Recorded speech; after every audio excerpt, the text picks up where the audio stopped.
Welcome into the 49er Access podcast. My name is Sterling Bennett, and today we are going to preview the 2023-2024 San Francisco 49er season. I'm sure you saw my weird face at the beginning of the show because my mic was muted and my face looked awkward. But despite that, thank you for joining us on YouTube, Facebook Live for the first time, and on Twitter today. Again, as we preview this upcoming season for the San Francisco 49ers, going to ask the big questions of what constitutes, what would make this season a success for the red and gold? What do you want to see from Brock Purdy? And is it Super Bowl or bust for the San Francisco 49ers this year? If you haven't yet, please like and subscribe to the YouTube. And if you're listening on the audio version, please do the same as well. You can always take back your like at the end of the video, and it still helps the show and the podcast just as much. So let me ask you this. What do you consider a success this season? Would it simply be you have to win the Super Bowl? And if you don't, it is an unmitigated failure from this Niners roster and the coaching staff. Is that where you stand? From a certain point of view, I certainly get that, because this team has been to 3 of the last 4 NFC championships. They have been in a Super Bowl and should have won. They've been in another NFC championship and should have won that game as well to get to the Super Bowl. So there is high expectations on this team. They are one of maybe 2 or 3 NFC teams favored to go back to the Super Bowl in February. So again, do you consider this year's Super Bowl or bust, for the San Francisco 49ers? I would certainly agree with that statement, but I want to take it a step further and say that this is the most important year in the Kyle Shanahan and John Lynch era in San Francisco. You just traded away your supposed franchise quarterback, the player you traded up 3 first-round draft picks and a third-round pick to get. Traded that player away to your hated rival in the Dallas Cowboys. You're now relying on a Mr. Irrelevant to win it all, coming off a massive injury, and your best player is still holding out and is yet to sign a massive contract extension, which seems to be because you do not want to come to his asking price, which, okay, you can go back and forth on that, but there's an issue there. And I haven't even mentioned the fact that you lost your defensive coordinator, who was, if not one of the best defensive minds in the NFL, and you brought in a new defensive coordinator who is a good defensive coordinator, but certainly a step down from DeMeco Ryans in Steve Wilks. Your core is getting older. Trent Williams is 35, Kyle Juszczyk 32, George Kittle, Eric Armstead, both 29 years old, and Christian McCaffrey, coming off his first healthy season since 2019, he's 27 years old, and you've already stated that you'd like to play him a little bit less than you did last year. Okay, shall we keep going? Brandon Ayuk, your leading target getter this past season, he's likely out the door come this year's end, and John Lynch has been rumored to leave for TV the past 2 seasons. Again, you've been on the doorstep 3 of the past 4 years. You were an inch away from opening that door to the 6th Lombardi Trophy in San Francisco 49ers history in 2019. You are sitting here on September 5th at 10:45 in the morning, coming off a tumultuous offseason that hasn't yet ended, knowing Nick Bosa might not be there come week 1, and knowing, again, your core is getting older, Your franchise players are going to need big contracts, are going to have to leave in free agency in a year or so. The window to win, depending on Brock Purdy, who, again, the last pick in the draft, coming off a massive injury, there's so much riding on this year for the San Francisco 49ers that while the fans certainly feel it, they get it, I still think it's somewhat being understated as to how important this year is for San Francisco. We are going to see a massive overhaul in the roster come a year or two down the road, which many teams go through that. But knowing you have this core in this year and what you've been on the doorstep of doing the past 3 or 4 seasons, you have to win this year. But I want to take that, again, even further. We all know it's Super Bowl or bust here in San Francisco. I don't think many fans would say, I will settle for an NFC championship again this season. They won't do that. Even if you get to the big game in February, is that enough? I don't think it is. I don't think you think it is well, and you can certainly tell me in the comments, whether on social media or on YouTube, what make this season a success. The pressure is at an all-time high after a tumultuous offseason of quarterback talk really for the past 2 or 3 years, and your best player not on the team currently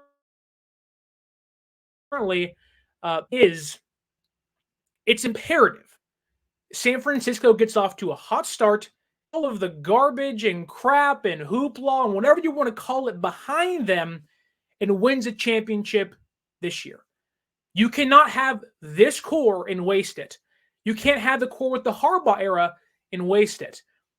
Not many times can a team recover from wasting a core of championships. And if you can do that, if you don't win it all with this core, it certainly pays to have a franchise quarterback to help bridge that gap to get you to the next core later on in their career. Does San Francisco have that player? We don't know. We certainly do not know. And I want to dive into what I'm confident in coming. I am certainly confident in the offensive weapons on this team. Christian McCaffrey being a dark horse MVP candidate. Deebo Samuel looking like his 2021 self again. Brandon Ayuk coming off a 1,000-yard receiving season and leading this team in targets. And, of course, George Kittle being the second best tight end in football and the best run-blocking tight end in the NFL. There are so many things to point to and say, this is the best offense in football, led by Kyle Shanahan. This is certainly the most explosive, experienced, and well-rounded offensive-minded team in the NFL. I don't think you can point to a defense and say they stack up well against San Francisco coming into the year. This team can beat you on so many different fronts, whether it's running, whether it's passing, whether it's screens and stunts, and whatever you want to put on the table and say they can't do this, I certainly say they can. Christian McCaffrey and Deebo Samuel are two of the most dynamic offensive weapons in the NFL. Like Christian McCaffrey is a bona fide slot receiver playing running back. He's, if not the most explosive, probably the second most explosive player in the NFL, and you can argue the first one's Deebo Samuel. They have so many players that can put this team on their back any given Sunday that any defense, trying to game plan for them is going to be so overwhelmed that it's going to be hard for me to put them in a category not by themselves. This team is so good, so talented, so stacked, and hence why there is championship aspirations here and arguably championship or bust aspirations here in San Francisco. The other one, the defense. The defensive starting 11 is, if not the best, one of the best as well. This team is stacked on both sides of the football. Nick Bosa, I know obviously hasn't signed yet. I'm wearing his jersey currently in hopes he does sign, giving us some good luck, hopefully, in the next day or so before the game against Pittsburgh week 1. But Nick Bosa, you have Eric Armstead, one of the best. Eric Armstead fits this team perfectly. What they want to do with stunts and in the running game. Like, Eric Armstead is a star on this team, and I get fans want to point to you. Well, you could have had DeForest Buckner. Eric Armstead fits this team, I think, the best, or he fits this team better than he would anywhere else in football. You have Drake Jackson, Clelin Ferrell on the opposite side of Nick Bosa. Two guys you're banking on playing well this year. I think Drake Jackson makes a lot more sense in the high upside he has, being a former second-round pick, very bendy in how he plays. You have two of the best linebackers, if not the best linebacking core, I think I could say pretty easily here. They are the best linebacking duo in football with Fred Warner and Dre Greenlaw. Both of them top 5 in coverage. Both of them amazing in run blocking, or run defense, excuse me. Then you have Nick Bosa, the reigning defensive player of the year, with 19 and a half sacks last year, 18 and a half sacks last year. And that's not even including an all-pro safety in Talanoa Hufanga. Travarius Mooney-Ward being one of the better corners and showing to be a number 1 corner in football last year. And you have guys who have higher upside behind them in Lenore and even Jair Brown, who I know those guys are young, but Lenore played phenomenal down the stretch last year. And if he can improve his game or carry that over into this year, we could be seeing, one of the top, cornerback duos, at least in the NFC, in my opinion. And then you have Jair Brown behind Tashawn Gibson, who high upside, but the expectation is he can be a playmaking, ball-hawking safety next to Hufanga. Like, this team is so loaded on their front or top 11 players on both sides of the football. Their starters are the best in the league at almost every single position. And then one other thing is that, going back to the offense, is one thing I am extremely confident in is the Brock Purdy to George Kittle connection. Their chemistry is one of the best. Like, I would not be surprised if this year we see George Kittle eclipse 1,000 yards again, or at least get close to what he was in 2018 with Nick Mullins. He was a touchdown machine towards the end of the season with Brock Purdy at quarterback. I believe he had, 4 games of 2 touchdowns. It was crazy what he was able to do with Purdy at quarterback. I still think we'll see him be that red zone type monster for this team this season.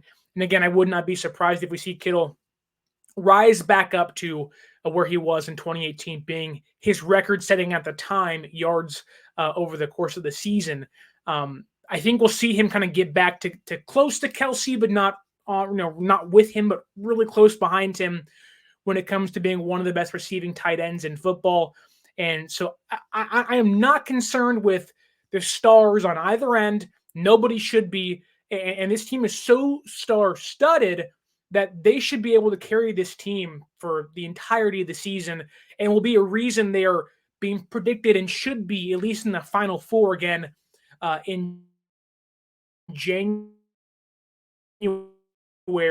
when that trip to the championship game's on the line. There are some things that I'm a little, they could creep up and they could be a problem, but they certainly can be a positive once we see how things shake out. Quarterback injuries. I don't think anybody is happy or complacent or going into the year at least not worried about the quarterback injuries. Last year being just an awful season for quarterbacks here in San Francisco when it comes to health. Trey Lance, Jimmy G, Brock Purdy, even Josh Johnson, you know the drill. Having your starting quarterback come into the year hurt, or at least recovering from a major injury with Brock Purdy, there are certainly some concerns where if he gets hit once, you could be leaning on Sam Darnold to lead this team. I, for one, believe in Sam Darnold a little bit more than most do, but that's because Kyle Shanahan and this roster is so loaded that it definitely helps to have someone like that at the helm guiding this team. But I do think that we have O-line issues. There are certainly, when you look at the offensive line, Trent Williams, great. Aaron Banks should improve in his second year as a starter. Jake Brendel was a second-team All-Pro last year, or a Pro Bowl alternate last year, so definitely earned his flowers replacing Alex Mack. Then Spencer Burford. This is his second year as a starter. They're relying on a lot of players to kind of take that next step so the team can take that next step into the Super Bowl. Then you have Colton McKivitz. But the starting 5 don't concern me too much. Sure, can they boom or bust? Yes. Burford could struggle. Brendel could get hurt. McKivitz could just suck. And if that happens, you're looking at a team that has almost no depth behind them. I have been hitting the table and hammering this home for months and months and months. The backup tackles, Jalen Moore, Matt Pryor, the backup guards, Nick Zakel and John Feliciano, there isn't much there. And it's extremely concerning knowing that you are one injury away from having to rely on somebody like people I just listed. And if you are going to rely on them, like I have talked so much negative negatively about Matt Pryor, and go back and watch him last year in Indianapolis. He was awful. He was one of the reasons why they were so bad last year. Of course, the team as a whole was bad, but offensive line wise, he was atrocious. And you're going to potentially ask him to play in relief of Colton McKivitz. And that's if McKivitz isn't hurt and just plays bad in general.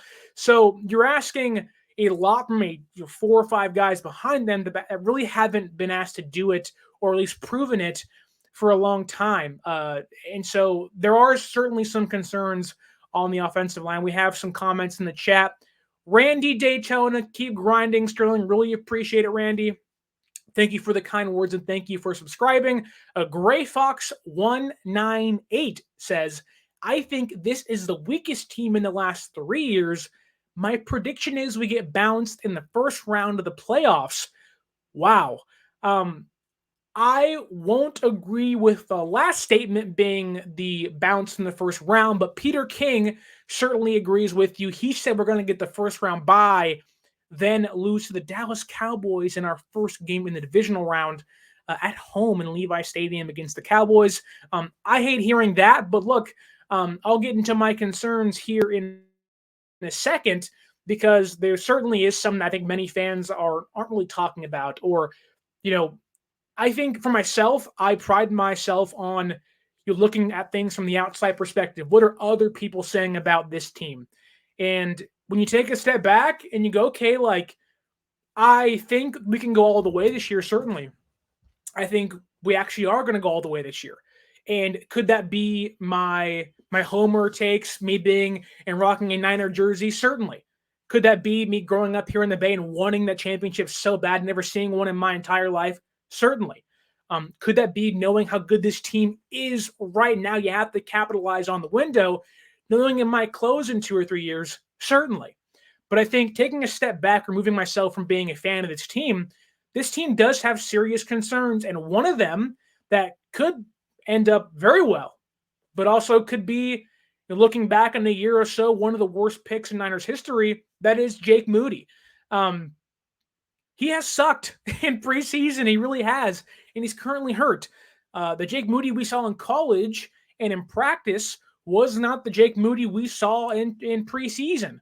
And knowing he's hurt currently, knowing Matthew Wright's on the practice squad going into week 1, that's a concern. I'm of the mindset of, if you don't have a kicker, just go for 2 every single time. This team can fight through that and live through those failed 2-point conversions, or if not, you're getting 8 points per touchdown, so why not go out there and do it? But that can be a major issue. If your kicker, a third-round pick kicker, mind you, is a failure, and you're relying on undrafted free agents, or maybe at some point in Zane Gonzalez once he's off IR this year, you shouldn't have to carry 2 kickers. You're not going to cut Jake Moody, and so you could be at a loss knowing a third-round pick could have been a tackle, reverting back to the O-line issues we already discussed in today's show. But yes, going back to Gray Fox's point, this team might be the weakest of the past 3 years. It might. I think there are areas in which they've improved upon. One of them being, Javon Hargrave being one of the best, if not the best, pass rushing defensive tackles in football, having double-digit sacks last year, adding him to Nick Bosa and Armstead, and hopefully an improved Drake Jackson. It will certainly help this team. But there are areas like nickel cornerback, losing Jimmy Ward, that can create an issue. There are issues of, the offensive line. There are areas you can point to and say that could be the downfall of this team. And when you see this division in Seattle, a much improved defense, getting Jamal Adams back and drafting really well this past year, the Rams getting Matthew Stafford back, albeit Cooper Kupp is currently hurt. There is going to be improved play in the NFC West that isn't just, running past the Rams or running past Seattle. This is going to be one of the tougher years for San Francisco when it comes to surviving a season, knowing the weaknesses they currently do have. And Randy Daytona again asks, what are the chances Drake and Clelin Ferrell combine to be one Nick Bosa? Brock's chances were 0 last year, so why not? Sure. I would lean towards like their job. Drake Jackson and Clelin Ferrell should be extremely easy this year if Nick Bosa's in the building, right? When you have 3 guys that have all-pro talent, physical traits like Hargrave, Armstead, and Nick Bosa being the defensive player of the year, you're asking 2 players to take the next step, or at least like they're not going to ask Ferrell and Jackson to be guys one-on-one. They're going to ask them to be that stunt, the stunt guy, and really like you. It's not going to be this, hey, Drake Jackson, play against the top right tackle in football, Lane Johnson. This is going to be, hey, Drake Jackson, we have 3 guys to make your life so much easier and are going to free up so much space for you. Where, some folks have said, could Drake Jackson be an 8-sack guy? I'd put him around 6, knowing that they are going to rotate Bosa and Clelin Ferrell. But if Drake Jackson has 6 sacks and Ferrell has 4 sacks, you got a 10-sack player almost. And so I get what you're saying of like Brock Purdy wasn't supposed to be the guy. Now he is and played very well. So why couldn't Jackson and Ferrell do that? I wouldn't say they can be another Nick Bosa, but they can certainly replace the production from Samson Ebukam and Charles Omenihu if all things go well. Other things I'm concerned about is the slow start. I mean, my goodness, being 3-5 and then 4-4. You don't have that luxury this year, knowing you have teams like Philadelphia, the Cowboys, the Browns, the Bengals, the Vikings, the Jaguars, the Ravens, and Seattle twice on your schedule. You have to start off hot, and they should. You have Pittsburgh, the Rams, the Giants, and the Cardinals.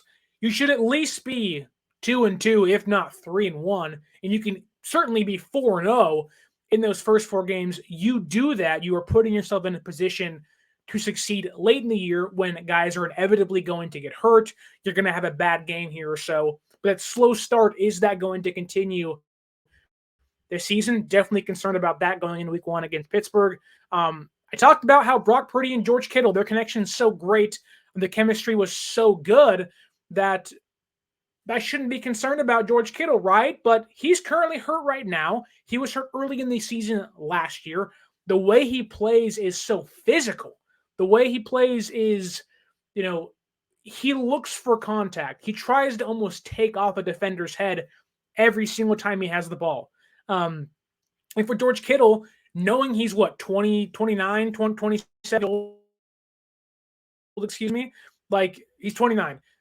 Knowing he's 20, going into his age 30 season coming up, you have to ask yourself, if you played the way George Kittle has for 5 years almost, or 6 years, can you keep that up?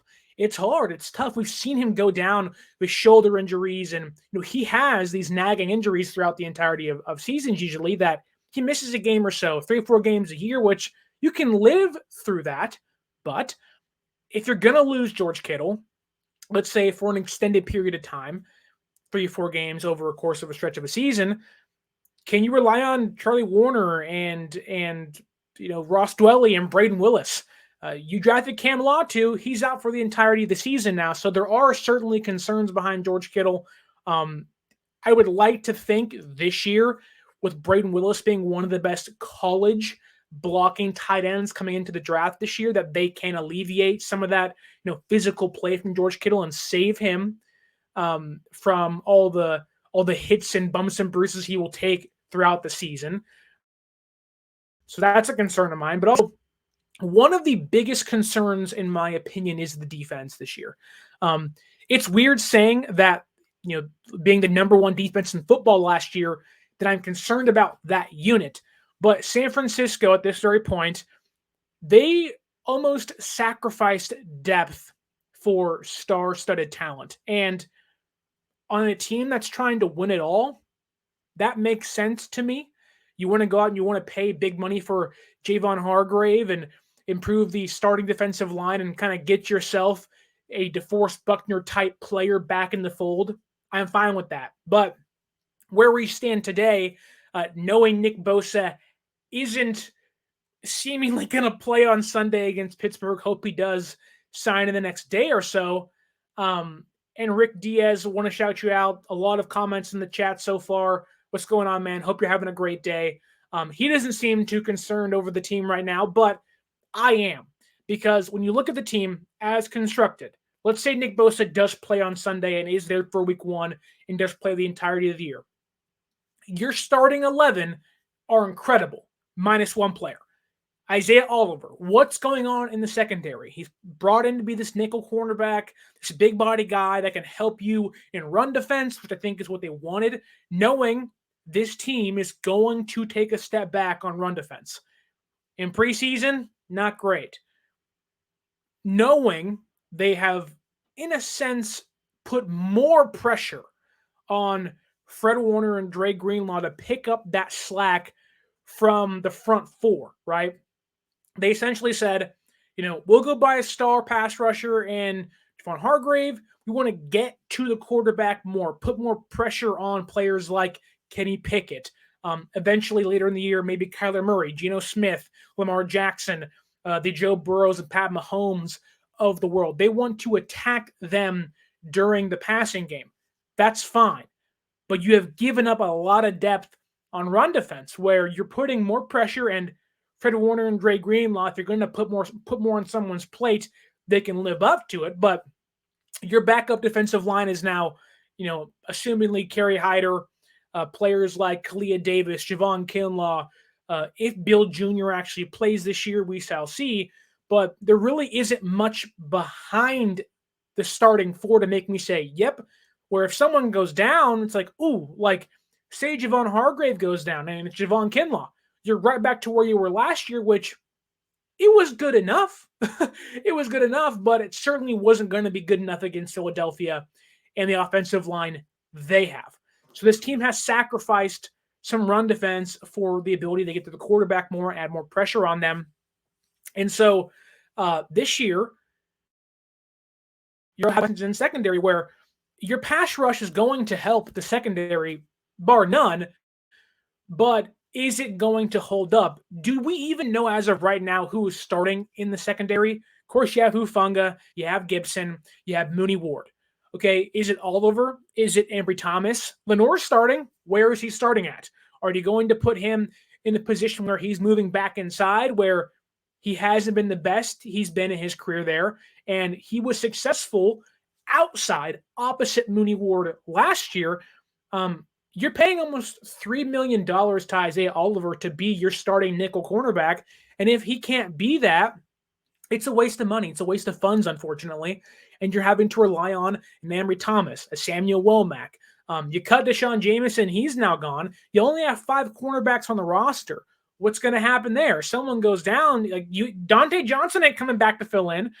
Taylor Hawkins is done for the year. Miles Hartsfield was also cut. This team is very thin and reliant on their top 2 cornerbacks to get them through the season. And I think we've seen the past couple years where if someone goes down like Emmanuel Mosley, I don't know if they have a Diamador Lenore behind them this year. 2021, I don't know if they have, although it's the same player. Is Ambry Thomas going to step up if someone goes down? He certainly has looked a little better and more focused this year, but if someone gets hurt, which this is every team, don't get me wrong, if any team has their starting player go down, the concerns start to tick up and go, okay, how is this next person going to step up and kind of step in that role? This isn't a San Francisco 49ers exclusive issue, but the way this team is constructed is star heavy. And when you're so star heavy, your depth goes out the window. The offensive line is that way. The secondary is that way. The defensive line is that way. And for a team that has prided themselves on being, from the trenches out, I could argue this year their weakest positions depth-wise are the trenches. The starters are fine, but the trenches being so thin or so unproven, we've seen players like Nick Bosa, Eric Armstead miss plenty of time last year. And if some of those guys go down, and God forbid they do, it's going to affect the secondary, which currently isn't built or isn't proven enough for me to say that's not a concern for me. And also, Steve Wilks How is Steve Wilks going to implement his scheme, albeit very similar to DeMeco Ryans? The defense didn't look too great in the preseason, albeit it's preseason, mind you, but there were definitely some issues to point to and say, wow, like this team could be in for a transitional period for the first 3, 4, 5, 6 games of the year, and then maybe hit their stride when their schedule gets a lot harder, playing Seattle and Philadelphia, then back to Seattle and playing Ravens and whatnot. So that's why it's so important to get off to a hot start, knowing that there could be some bumps and bruises along the way, where let's say Steve Wilks comes in and he's trying new blitzes and the team is like, yo, like we haven't done this before, or this is new to us and we're taking more chances and risks. This team can certainly, play well under Steve Wilks. My concern isn't that this defense is not going to be good, but we saw this team last year take a lot of risks with Hufanga playing in the box on safety blitzes. They get beat up top. We saw guys start off hot, then kind of trickle away as the season progressed, like Hufanga. And so there are a lot of questions on defense this year that weren't there the past 2 seasons. I mean, a couple years ago it was, how is DeMeco going to be as a defensive coordinator? And he took off, and he was better than Robert Saleh here in San Francisco. But Steve Wilks is not DeMeco Ryans, and I can argue Steve Wilks, although different, isn't even Robert Saleh with this Niners team. And so with Steve Wilks being here, I think the secondary is going to improve, but knowing the risks he's going to take blitzing Oliver, blitzing Hufanga, blitzing Jair Brown, this team could be susceptible to deep balls. And if you have a team like the Rams, who I get we've owned over time, but if Cooper Kupp's healthy, it's a different roster. The Steelers, Deontay Johnson, George Pickens, they are going to want to push the football. The Jaguars with Calvin Ridley and Christian Kirk. Those names might not scare you, but come Sunday, when we have 8 games of sample size, and if San Francisco has struggled, we are going to be talking about these issues and looking at them and saying, see, these were on the table 2 months ago, and now they're showing themselves on Sundays, Mondays, and Thursdays. But Randy Daytona says we have 3 to 5 7th rounders on the roster. Yeah, like this team is, and look, you have to give Lynch and Shanahan and Adam Peters and whoever else is in the room credit of they've hit on late round picks. That's a good thing. But you would rather have first round, second, third round talented, high trait players. But right now they have a bunch of, hidden late round gems which aren't a problem. George Kittle is one of those players. Dre Greenlaw is one of those players. But when you're asking a lot of those players year after year after year to fill holes, you are going to miss, which is going to create an area of concern on the roster. Gray Fox 198 says, my reasoning behind us being weaker in the past 3 years is that we don't have the depth as we had before. A major injury to a starter will really hurt us. My exact thoughts. If one of these stars go down, it's not going to end our season, but if it's Nick Bosa or Javon Hargrave for 6 to 8 weeks, and they're missing games like against the Bengals, the Browns, the Vikings, the Jaguars, the Cowboys, this team could find themselves, being 4-0, then being 1-4. And you go, okay, now we're 5-5 or whatever, or 5-4, and it's like, what just happened to us? Now we're 500 again going into week 10, and that's not where you want to be this season. But back to my main question. What would constitute a success this year? What would make this season, quote unquote, successful? Would it be being back in the NFC Championship game? Be Nick Bosa getting Defensive Player of the Year for the 2nd straight season while playing on a top 5 defense? Would it be just getting to the Super Bowl? What would make this season successful? Is it Christian McCaffrey winning the MVP or Deebo Samuel being his 2021 self? There's many answers that could, in a small window, make the season successful. And while I want all of those things I just said to happen, I do want Christian McCaffrey winning the MVP or Deebo being his all-pro self again. There is one question I want, and I think everybody wants answered. It is Brock Purdy the guy? I finally want to know, is Brock Purdy this team's franchise quarterback? Is he a flash in the pan like Kevin Cobb, or is he going to be, this Mr. Irrelevant to cement himself as the first Niner franchise quarterback since Steve Young? If we go into this year thinking that Brock Purdy is the guy, having an idea of what he can be after watching, 7 games last year and seeing the offense take off alongside Christian McCaffrey, George Kittle, and Brock Purdy. If Brock Purdy can be the exact same player he was last year, I think he will cement himself as a franchise quarterback. We've heard, Kyle Shanahan and many other players say he's the real deal. We've heard, his college coach praise him and say he has changed our system, our organization. But for this team, knowing you've moved off of Jimmy Garoppolo for right reasons, and you just traded away Trey Lance, who very young, very unproven, but, I think many fans, including myself, and I think many members of the media are criticizing the move, but that was a win-now move. He was not going to benefit you this year or likely next year, and you are going to bank on Brock Purdy being the same or better. Well, even if none of the things I listed happen, let's say they lose in the first round of the playoffs like Gray Fox thinks.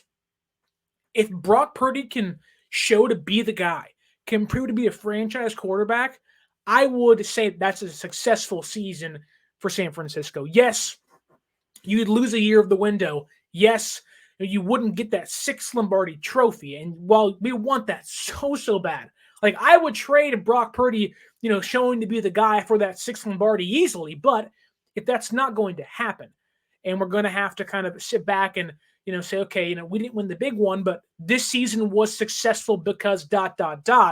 It's Brock Purdy showing to be a franchise quarterback. It's Brock Purdy showing that, look, my draft, slot, my draft selection means nothing. And Shanahan is right to rely on me, to choose me, to lead us into the future, to extend this window. I think right now, looking at this team's, championship window, it's probably 1 to 2 years, right? Nick Bosa's contract is going to be up next year. He ain't playing currently, as things certainly stand. Eric Armstead's going to be up. Brandon Ayuk's going to be up. Guys are getting older. You have to win now, right? But if Brock Purdy can show to be that guy on a 7th-round pick salary, it does open that window wider and wider and wider, hence the Mahomes and the Burrows and the Trevor Lawrences. And those are top-end picks. But if he can show to be that guy, I think while the pressure doesn't alleviate itself, it doesn't remove itself from the conversation, the pressure then becomes, we have the franchise quarterback now. Can you build the team around him? Well, it's already here, but that window gets wider and wider and wider. Your chances to win extend from 1 to 2 years to 3 to 5 years to 5 to 7 years. And you put yourself in a conversation with players and teams like Philadelphia and Jalen Hurts, or the Bengals and Joe Burrow and the Mahomeses. While Mahomes is in a league of his own, you do put yourself in a position where you are going to be every single year a favorite to win the championship, knowing you have that franchise quarterback. Look at the Packers and Aaron Rodgers, the Packers and Brett Favre, again, the Chiefs and Mahomes, Peyton Manning and the Colts, Tom Brady and Patriots. I'm not comparing Purdy to any of those people, but they were perennial annual contenders every single year because they had the guy. And if you're not going to win a championship this year, if you can at least figure out who Brock Purdy actually is, I would call this season a success. Rick Diaz says, I'm going to let the season fall as they may. The cards are going to fall, and we'll see what happens come this year. Take it one day at a time. I agree with that. Like, this is not me sitting back saying the season is cemented, everything I'm saying is truth, or it's going to happen this way. These could be an issue. This could creep up. This could show itself to be a Joker card, and you're like, oh God, like what the heck, man? Like we were supposed to be good and locked up here. Now it's an issue. But with all of that being said, let's dive into my predictions for this season. We'll dive into game by game as to what I think is going to happen starting on Sunday against Pittsburgh, going all the way down to week 18, 17 against the Los Angeles Rams. What do I think is going to happen every single game? Then we'll dive into my playoff predictions for this 2023-2024 NFL season. Week 1, Pittsburgh Steelers. Coming into the year, San Francisco has the 4th easiest schedule per Sharp Football. So that's a good thing, knowing one of the better teams has a weaker schedule. But week 1 against Pittsburgh, I believe San Francisco is going to lose this game. They can easily win it. They could easily come into Pittsburgh and annihilate a young team. But I do think Pittsburgh, a young, explosive team, a mobile-ish quarterback in Kenny Pickett. This team's run defense is going to be tested instantly, and they're going to be tested with Najee Harris, and I believe Jalen Warren is the running back behind Najee Harris this year. This team is going to run the football, and also Kenny Pickett's looked much improved. Kenny Two Gloves, Small Hands Pickett, 5 drives, 5 touchdowns in the preseason. George Pickens looks amazing. Jontae Johnson looks great. This team looks to be ready to take that next step, with Mike Tomlin being one of the best head coaches in football for the past, 17 seasons. I think we lose week 1, but we bounce back against the Rams in week 2. Ticket to Sean McVay and Matthew Stafford saying if Cooper Kupp plays, it doesn't matter. We're getting this W and starting the season off 1-1. Then I think we rattle off 2 more wins against the Giants, another young team, but it's the home opener against the Giants. Levi Stadium wearing, I believe, the throwbacks. We're wearing the throwbacks that day. I certainly hope the Giants wear their throwbacks and kind of give us that 90s and 80s look at home on Thursday Night Football, the home opener at Levi Stadium. I think we get the win there. Cardinals, Josh Dobbs is playing quarterback. They want Caleb Williams. That's an easy dub. I think San Francisco starts out 3-1 to begin the year. We're sitting back saying, we look good. But going into games against the Cowboys and the Browns, I think things get a little tougher here.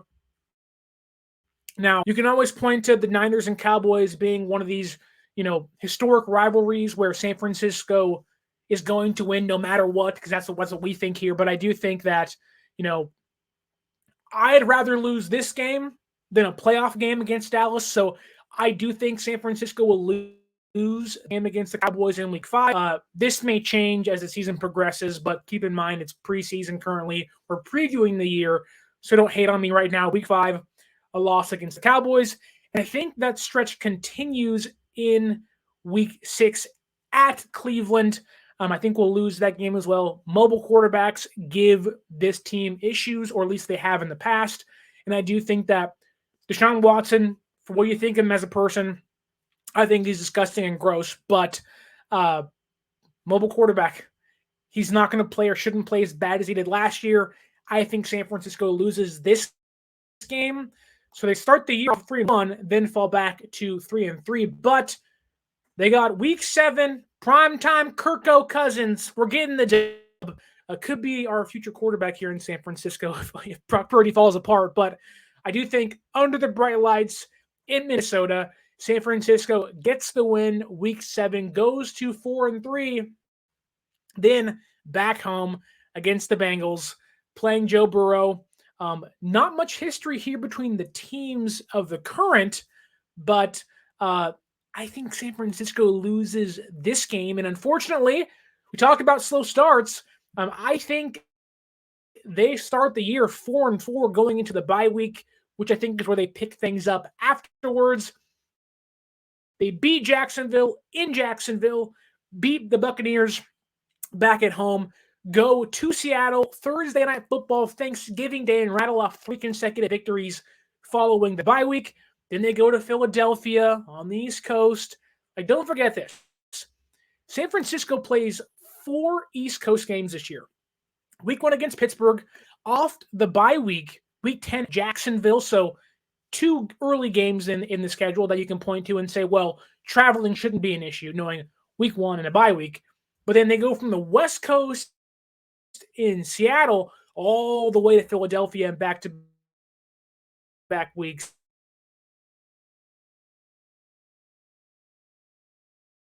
Win to 7-4. Then they play Philadelphia at Philadelphia. I think they lose this game. Mobile quarterbacks. People are going to point to this game being a rematch of a game that should have been happening last year. We'll finally see what the outcome would have been. But I do think that week 13, I think Philadelphia is going to take a step back a little bit this year, but still be one of the best teams in football. I think we're going to lose against them at Philadelphia again, but bounce back on the West Coast at Levi's Stadium, beat Seattle, and be 8-5 heading into week 15. Not bad. I think I like that as things stand. Then beat the Cardinals, whether they have Kyler Murray or not at this point. In Arizona, they suck. We'll be 9-5 going into week 16, Christmas Day against the Ravens. I think we'll be 9-6 leaving that day, but finish the year 2 consecutive wins, getting hot come playoff time, playing the Commanders and the Rams, and ending our season overall 11-6. People can say 11-6 isn't good enough to be the 1 or 2 seed, or even the 3 seed. I don't think the Cowboys are going to be record-wise as good this year. I don't think Philadelphia is going to be what they had, like 15 wins last year, 14 wins last year. I think they're going to take a step back. I think the division or the conference as a whole, while quarterback-wise isn't that great, you have your Jared Goffs and your Kirk Cousins and your Geno Smiths and your Dak Prescotts, and then you have Jalen Hurts, and then you have Brock Purdy, where the quarterback position isn't deep. I do think that teams, defenses, like as a whole, have gotten better in the conference, and it's going to cause issues for certain quarterbacks like Geno Smith, who I think is not going to repeat what he did last year. And so I have us finishing 11-6. I have us winning the NFC West. I don't think that's, oh my goodness, like that's kind of a given at this point, barring an injury. My division winners this year are the Niners, the Eagles, the Saints, and the Lions out of the NFC. My AFC divisional winners are the Chiefs, Jaguars, Dolphins, and Bengals.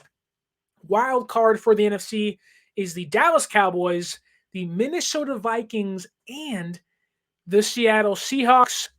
Wild card for the AFC, Ravens, the Bills, and the Aaron Rodgers-led New York Jets. I don't care how the things stack up. My final 4 teams are going to be the Miami Dolphins against the Cincinnati Bengals in the AFC Championship game this year. And I have Niners, Eagles, NFC Championship game. I think this is the game we're going to point to and say, this is the rematch. We deserve to see this game come playoff time. I don't think Philadelphia is going to be as stout and aggressive up front this year. They lost their defensive coordinator. They got so much help last year during the season, and Howie Roseman is a great GM. And they were able to pick up Linval Joseph and Ndamukong Suh. That's not going to be a luxury for them this year, and it certainly helped them come playoff time, especially against us and against teams like the Giants and even the Chiefs in the Super Bowl. So we're going to finish 11-6 on the season. We're going to play Philadelphia with the trip to the Super Bowl on the line. And maybe it's me being a homer. Maybe it's me just being a Niner fan and wanting this to happen. I think it's going to be the San Francisco 49ers against the Miami Dolphins this year, a rematch of the previous Super Bowl, I believe, which was in California, in Santa Clara, I believe, or maybe in Southern California, excuse me. Dolphins, that is your Super Bowl matchup this year. And I do think San Francisco finally gets over the hump. It can be Sam Darnold. It can be Brock Purdy. It can be Brocky P, Sammy D. It can be Brandon Allen for all I care. I think San Francisco is going to get back. I think like this is their going all in, putting all the chips on the table, saying we are going to win in the next year or two. I think this year makes the most sense of the next 2 years. You're going to have Brandon Ayuk and Debo and McCaffrey and Kittle maybe all together for the last time, knowing Ayuk could leave in the offseason. You're going to have Hargrave and Armstead and Nick Bosa hopefully on the field for majority of the season. And you're also going to have players behind them hopefully take their next step in Jair Brown and Lenore, and maybe even a player like, a Jalen Graham or a D Winters steps up in the absence of maybe a Fred Warner or Greenlaw if they happen to go down. There's so much that can transpire over 18 weeks of football. We can look back on this in 2, 3, 4 months and say, what was I thinking? What was that guy thinking? But look, right now, the San Francisco 49ers are the second best team in the NFC next to the Eagles. I think this year should be the better team against the Eagles. I think they were the better team last year over Philadelphia. We didn't get to see it. I think we get to see it again this year and actually kind of get a strong non-Brock Purdy being injured matchup and see what actually should have happened last year.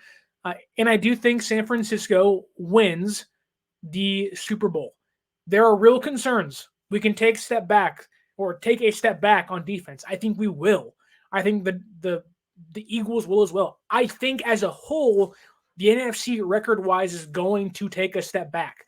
The Saints are better. The Panthers should be better. The Falcons have a good defense there. They have a fairly good roster next to, Desmond Ridder being a big question mark. Then you have teams like the Lions who should take a step up, or a team like the Packers who kind of are a boomer bust. What's Jordan Love going to be this year? And even a team like the Bears that, for all of the crap I give Justin Fields, he could be a good quarterback passing the football this year. No one knows. And teams like the Rams shouldn't win 4 games or 6 games. Like, they should win 7 games this year with Matthew Stafford and a young team around them and Sean McVay leading the way. So the NFC as a whole is going to be better from the bottom to the mid-tier teams, but from the top, I can see things kind of trickling down and kind of falling down to, instead of 14 wins, 12 wins. Instead of, 13 wins, 11 wins. I think, the bottom tier teams should win 2 to 3 more games, and the top tier teams should lose, 2 to 3 more games. I think the AFC is going to be a slugfest. I wouldn't be surprised if Mahomes wins the MVP again, or someone like Tua with Hill and Waddle and that offense and McDaniel and Mostert and Wilson. They should have got Dalvin Cook. They didn't do it. I don't know why, but I think it's Dolphins-Niners Super Bowl matchup this year, and I think San Francisco comes away with the victory. It's going to be fun. It's going to be a very tough season. I'm excited. Football is in literally 2 days, folks. 2 days. We are 2 days away. Lions and Chiefs. I hope that game is like that Rams and Chiefs game from 2019, 2018. That was just a freaking slugfest back and forth. I feel like it was like 55 points apiece. It was crazy. I hope we see that come Thursday against the Lions and the Chiefs. But Sunday, 10 a.m., Niners, Pittsburgh Steelers. I'm going to be glued to the couch of the 95.7 The Game studios, hoping it's a victory for the San Francisco 49ers. We will preview that game later this week, hopefully on Thursday, maybe on Friday after the injury report comes out. And if we see if Nick Bosa is going to be on the field for the Niners, it might change how I feel about that game. But stay tuned for that. Thank you for listening. Thank you for watching. Don't forget to like, share, subscribe, leave that review. You can follow us on social media at 49ers.access is the Instagram. 49ers_access is the Twitter. You can use our promo code 49ersaccess, 49 ERSACCESS at SeatGeek.com and save yourself $20 off your first purchase at SeatGeek.com. If you want to go to any game this year, any concert, baseball, NBA, football, use that promo code and save yourself some money. You can also buy your Niners gear. I bought this jersey at Fanatics.com. You can do the same by using our link up above or down below in the description. Help the show and support the show while buying your favorite team's gear as well. Again, don't forget to like, share, subscribe, leave that review. My name is Sterling Bennett. And until next time, we'll have football on our eyes, on our TVs, with the Niners and Pittsburgh Steelers on the horizon. My name is Sterling Bennett, and stay faithful.